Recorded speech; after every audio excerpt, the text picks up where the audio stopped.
क्या आपके पास saving account है किसी भी बैंक में? अगर है तो मेरी बात बड़े ध्यान से सुनिएगा, क्योंकि 1 अप्रैल 2026 से बैंकिंग में बहुत बड़ा रीसेट हुआ है। मतलब चीजें सब कुछ बदल गई हैं। आरबीआई और फाइनेंशियल मिनिस्ट्री ने मिलकर के कुछ ऐसे रूल्स लागू कर दिए हैं जिससे आपके पैसे को निकालने के तरीके से लेकर आपकी सोशल मीडिया प्रोफाइल, चाहे आप इंस्टाग्राम पर हो, यूट्यूब पर हो या फेसबुक पर हो, कहीं पर भी हो, सब कुछ इम्पैक्ट होने वाला है।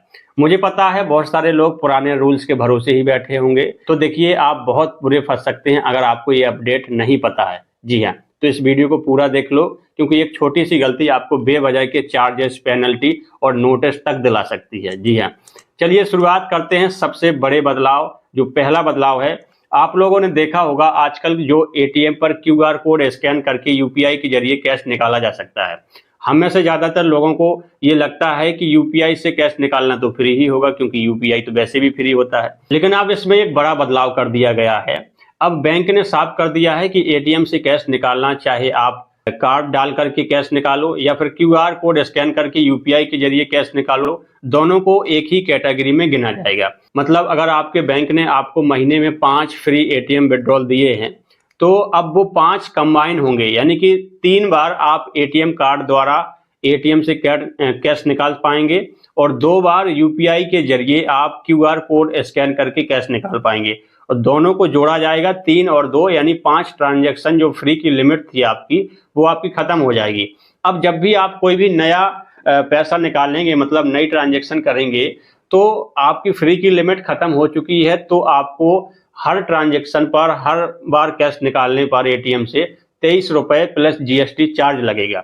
और ये चार्जेस इतने छोटे छोटे होते हैं कि लोगों को अक्सर पता ही नहीं चलता है और पैसा कटता रहता है। इसकी शुरुआत देखिए एचडीएफसी बैंक ने कर दी है।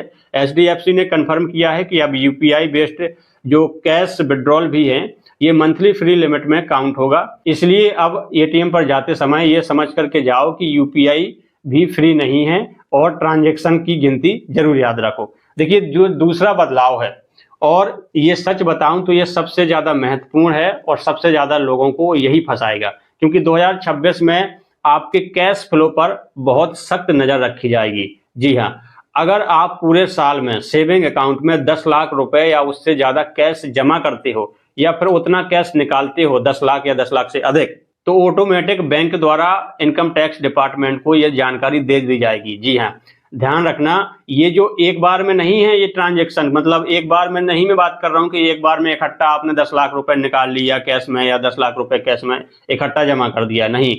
इसका मतलब ये है कि आप चाहे छोटा छोटा पैसा क्यों ना निकालें, भले ही 50,000 रुपए, 1 लाख रुपए, 2 लाख रुपए, फिर 1 लाख रुपए, यानी टोटल मिलाकर के एक साल में अगर आपने कैश में 10 लाख रुपए जमा कर दिया और या 10 लाख रुपए कैश में निकाल लिया, तो ऑटोमेटिक बैंक की तरफ से इनकम टैक्स डिपार्टमेंट को ये सूचना दे दी जाएगी और आपसे पूछा जा सकता है, आपको नोटिस आ सकता है। जी हाँ, इसके अलावा कोई भी व्यक्ति अगर 2 लाख रुपए से ज्यादा कैश में लेन देन करता है, चाहे कोई भी खरीद या बिक्री करता हो, तो उस पर भी 100% की पेनल्टी लग सकती है। मतलब अगर 3 लाख रुपए कैश में दिया या फिर 3 लाख रुपए कैश में ले लिया, तो 100% पेनल्टी लगेगी, यानी 3 लाख रुपए की उस पर पेनल्टी भी लग सकती है।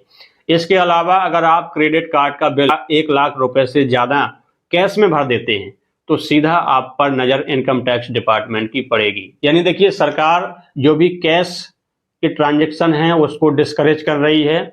इसके अलावा देखिए एनईएफटी ट्रांजैक्शन हो या फिर आरटीजीएस ट्रांजैक्शन हो, एक दिन में अगर आपने 10 लाख रुपए की ट्रांजैक्शन कर दी, तो उसकी रिपोर्ट भी इनकम टैक्स डिपार्टमेंट तक पहुंचेगी और आपसे पूछा जा सकता है, आपको नोटिस आ सकता है। इसके अलावा भी अगर आपने 10 लाख रुपए की एफडी कैश में कर दी, यानी कैश ले गए आप बैंक में जा करके और बोल दिया कि भाई ये 10 लाख रुपए लो, मुझे एफडी करवाना है, तब भी आपसे पूछा जा सकता है कि भाई ये 10 लाख रुपए कहां से लाए। जी हाँ, इनकम टैक्स डिपार्टमेंट का नोटिस आपको आ सकता है।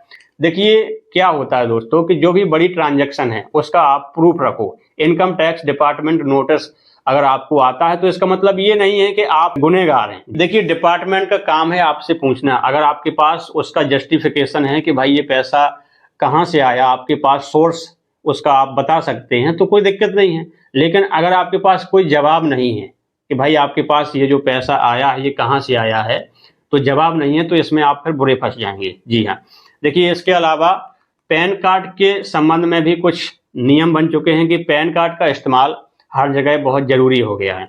अब जितने भी बड़े ट्रांजैक्शन हो वहाँ पर हर जगह पैन कार्ड का देना लगभग जरूरी हो चुका है, चाहे आप गाड़ी खरीदें या फिर गाड़ी बेचना हो, आपको महंगी ज्वेलरी लेनी हो, फर्नीचर लेना हो, कोई भी हाई वैल्यू आइटम, हर जगह आपका पैन कार्ड मांगा जाएगा और ये सारी जानकारी रिकॉर्ड होकर सिस्टम में जाती है। इसलिए ये समझ लीजिए कि जो भी बड़े ट्रांजैक्शन है उसको छुपाना लगभग नामुमकिन होता जा रहा है। इसलिए जो भी बड़े खर्चे हैं उसका सही सोर्स रिकॉर्ड आपको जरूर रखना चाहिए, ताकि जरूरत पड़ने पर आप आसानी से जवाब दे सकें।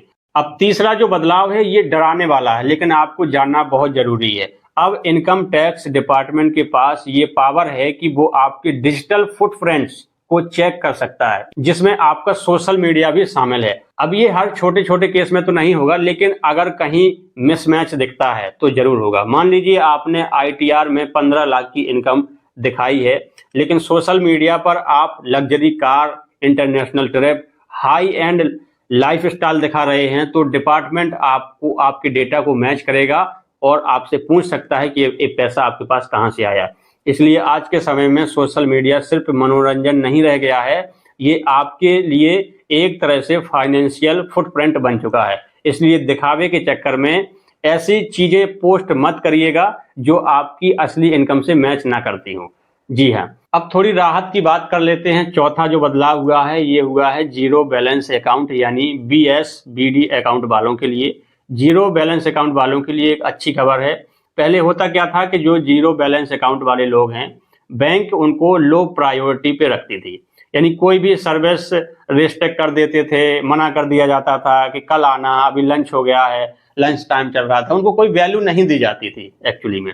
ठीक है, लेकिन RBI ने अब ये नियम बदल दिया है और साफ निर्देश दिए हैं कि जो भी जीरो बैलेंस अकाउंट वाले हैं उनको उसी तरीके से सुविधाएं दी जाएं जो कि नॉर्मल अकाउंट वाले लोग होते हैं। अब मिनिमम बैलेंस रखने की कोई आवश्यकता नहीं है। आपको फ्री ATM और डेबिट कार्ड भी मिलेगा। हर महीने कम से कम 4 फ्री विड्रॉल मिलेंगे और डिजिटल ट्रांजैक्शन भी आप बिना किसी हिडन चार्ज के कर सकते हैं। मतलब जिन लोगों को बैंक के चार्जेस से डर लगता था उनके लिए ये बहुत बड़ा फायदा है।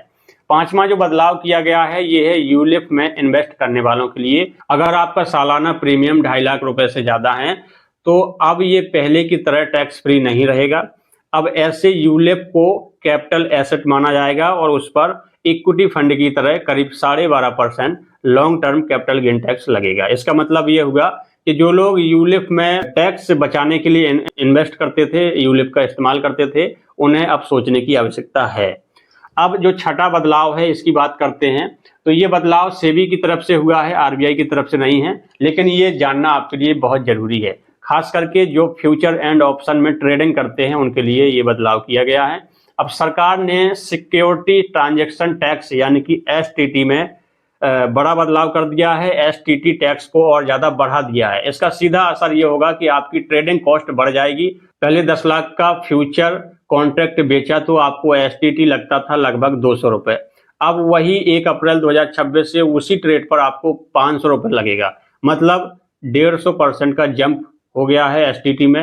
हालांकि इक्विटी डिलीवरी और इंट्राडे कैश में कोई बड़ा बदलाव नहीं हुआ है, ये पहले की तरह ही है। और जो लॉन्ग टर्म इन्वेस्टर हैं, लंबे समय वाले, उनके लिए कोई टेंशन लेने वाली बात नहीं है। लेकिन जो फ्यूचर एंड ऑप्शन ट्रेडर हैं उनको ये सोचने की आवश्यकता है क्योंकि उनका STT अब बढ़ गया है। अब 7वां बदलाव भी सुन लीजिए और ये बदलाव है आपके लिए बहुत बढ़िया। जी हाँ, ये डिजिटल फ्रॉड से जुड़ा हुआ बदलाव है। अगर आपके साथ कोई भी ऑनलाइन फ्रॉड होता है 50,000 तक का, तो आपको 85% पैसा वापस मिल सकता है। तो अब ये आपके पास एक सेफ्टी नेट है, लेकिन इसके लिए आपको करना क्या होगा? देखिए, इसके लिए आपको 5 दिन के अंदर अंदर उस फ्रॉड को अपने बैंक को रिपोर्ट करना होगा। आप 1930 पर हेल्पलाइन नंबर पर भी इसकी रिपोर्ट कर सकते हैं, कॉल कर सकते हैं और अपनी कंप्लेन दर्ज करवा सकते हैं, या फिर आप अपने बैंक के पोर्टल पर शिकायत दर्ज कर सकते हैं। अगर आपने समय पर रिपोर्ट कर दिया तो आपको 85% पैसा वापस मिल सकता है, लेकिन इसकी एक लिमिट होती है। ये सुविधा आपको जिंदगी में एक ही बार मिलेगी, यानी पूरी लाइफ में केवल एक ही बार इस सुविधा का लाभ आप ले सकते हैं। इसलिए लापरवाही बिल्कुल मत करना, फ्रॉड होते ही तुरंत एक्शन लेना। अब आखिरी बदलाव रिकवरी एजेंट्स को लेकर है। आपने देखा होगा कि जो रिकवरी एजेंट्स होते हैं वो कभी भी कॉल कर देते हैं, गाली गलौज करते थे, यहाँ तक कि आपके रिश्तेदारों को भी कॉल करके परेशान करते थे, आपको बदनाम करते थे। लेकिन अब आरबीआई ने इस पर एक सख्त नियम लागू कर दिया है। अब कोई भी एजेंट सुबह 8 बजे से पहले और शाम के 7 बजे के बाद कॉल नहीं कर सकता। वो आपको मानसिक या शारीरिक रूप से परेशान नहीं कर सकता और आपकी प्राइवेसी का भी ध्यान रखना होगा उसे। अगर कोई एजेंट्स ये नियम तोड़ता है तो आप सीधे उसकी शिकायत कर सकते हैं, बैंक के ऊपर भी कार्रवाई करवा सकते हैं। तो देखिए भैया, ये 2026 के सबसे बड़े बदलाव थे जो कि सीधे आपके पैसे, आपकी बैंकिंग और आपकी फाइनेंशियल लाइफ को प्रभावित करने वाले हैं। अब अंत में 3 बातें याद रखना कि पहली, एटीएम और यूपीआई की ट्रांजैक्शन लिमिट पर हमेशा नज़र रखो। दूसरी, जितना हो सके बड़े ट्रांजैक्शन डिजिटल तरीके से ही करो, उसका रिकॉर्ड जरूर रखो। और तीसरा, अगर कभी भी कोई भी आपके साथ ऑनलाइन फ्रॉड हो जाता है पैसों को लेकर तो देरी मत करो, 5 दिन के अंदर उसकी रिपोर्ट करो, 1930 पर कॉल करो या बैंक में उसकी रिपोर्ट करो। अगर ये जानकारी आपको अच्छी लगी हो, वीडियो पसंद आया हो, तो अपने दोस्तों को, अपने रिश्तेदारों तक इस वीडियो को शेयर जरूर करें, क्योंकि ये जानकारी हर उस इंसान के लिए जरूरी है जिसके पास बैंक अकाउंट है। मैं मिलता हूं आपको नेक्स्ट वीडियो में, तब तक के लिए आपका बहुत बहुत धन्यवाद।